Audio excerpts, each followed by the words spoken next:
What's going on, everybody? My name is Justin Luna, and if you are new here, I just want to let you know that this type of video is not my usual type of upload.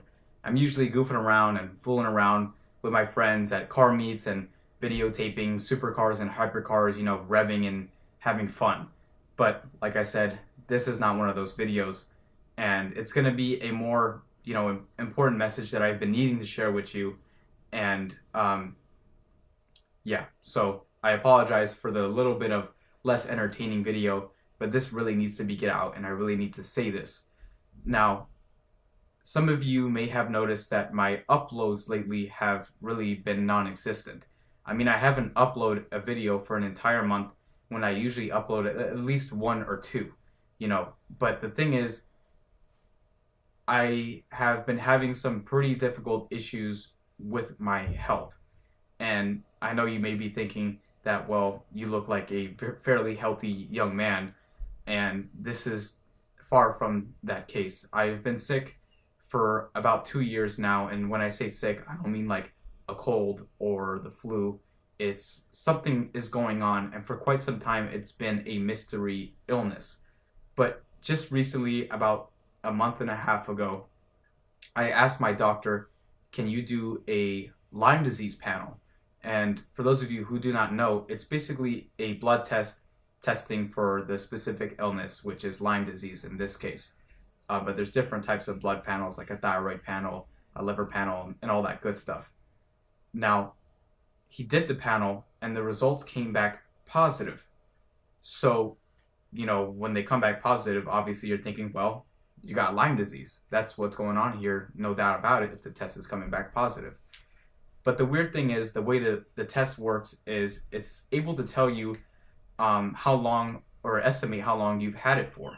Now, I came positive in the part of the test where it said that I had it for about a week to 3 weeks. But I've been sick for about 2 years. And it just did not make sense.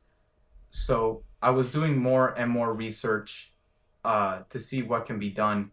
And you have to start antibiotics to cure the Lyme disease, even though I never really felt that I really had Lyme disease, because the way you get Lyme disease, it's through a tick infected with that disease, and I had never seen a tick on my skin before.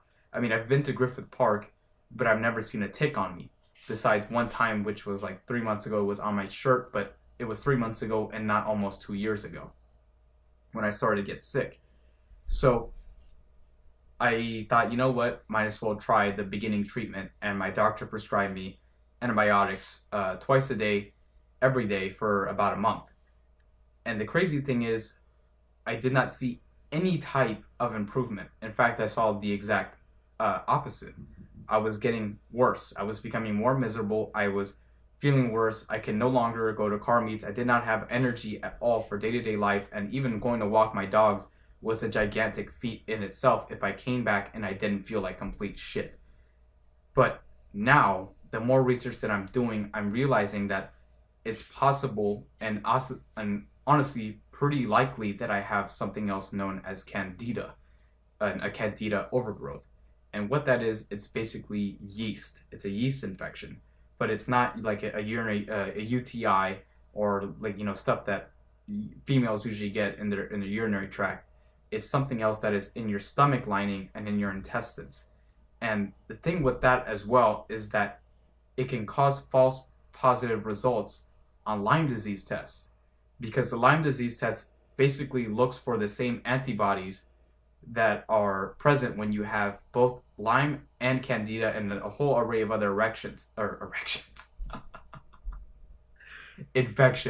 A whole array of other infections. Oh my God. But this was big news, because if it is candida, then it's a lot more treatable than Lyme disease. Lyme disease can take upwards of 6 months, sometimes to a year, depending on how long you've had it, to be really rid from your body. Candida, on the other hand, you go on a special diet, you take antifungal medication, and it's almost rid of your body within 2 weeks to a month. Usually, no matter how long you've had it, you can kill it off very easy. The hard part is replenishing your gut bacteria and bringing your stomach back to health and your intestines back to health. But the symptoms get almost just what was I trying to say? Sorry, but the symptoms get almost drastically better after you've killed the yeast out of your system. So there's good news and bad news to this message. The bad news is that I'm not 100% sure that it's Candida. It may not be, and it may truly be Lyme, and it may take a long time before I'm back and better. And I'm not exactly sure when I'm gonna feel better again to start making videos and going out and doing all that stuff, because the symptoms I feel on a day-to-day basis are just ridiculous now. They're super debilitating, and it's hard for me to just do everyday things, let alone actually go out and expend energy and have fun with my friends. But if it is Candida, which is good news, I will be back and even better within possibly a couple weeks, maybe a couple months. And that's fucking awesome. And I'm really excited that that could be a possibility, and even it's a pretty likely possibility. So I have nothing else to say but to bring that message. And also, actually, there is one more thing. I want to say thank you guys so much for the support. I noticed that I went up an insane amount of subscribers from the last time that I went, or the last time I posted a video, which was a month ago. I went from like 70 something subscribers to I'm sitting at like 100 something, which is nuts. Like, I mean, it's not a gigantic amount compared to big time YouTubers like Jake Paul and Logan Paul, but this is a pretty big feat for me, and I've reached a second milestone, which is that 100 mark. The first one was 1 subscriber. I know it's low, but it's something. And thank you guys. I appreciate you subscribing to the channel, and I'm gonna try my best to get all of this health issues and ailments and all that stuff out of the way, so I can be back to normal, back to having fun, and even better than what I used to be. So I'll catch you guys in the next video, and hopefully that comes out soon. Thank you again for all the support. I really appreciate it, and I hope to see you guys next time that I'm here. So stick around, avoid the syphilis tsunami, and catch you later.